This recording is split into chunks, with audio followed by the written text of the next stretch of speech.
Hello. In this tutorial, I will show you how to add a month field in Bitform.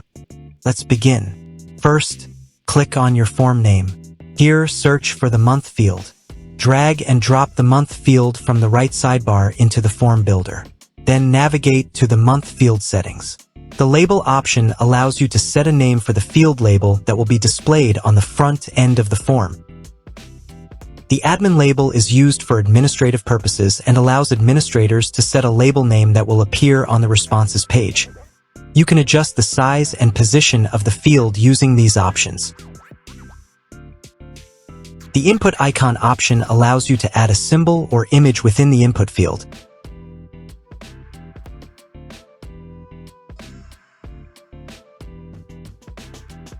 This option allows you to set a default value for the form field that will automatically populate when the form is loaded on the front end.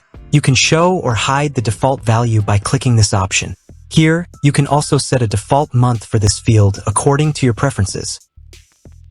First, decide if this field is required or not. The required option makes a form field mandatory and lets you customize the error message.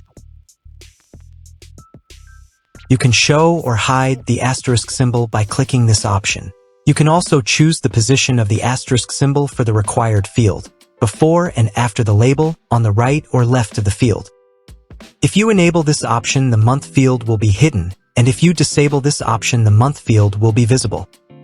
The read-only option allows visitors to view information without editing it, and this option ensures that important details remain accurate and unchanged. You can show or hide this setting by clicking this option.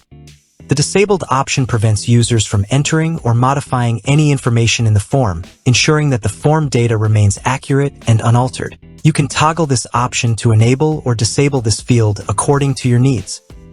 Then click on the Update button. Now let's preview the form to check the month field. Here, you can see that the month field has been successfully added with its default value already set. That's all for this tutorial. See you in the next video. Thanks for watching.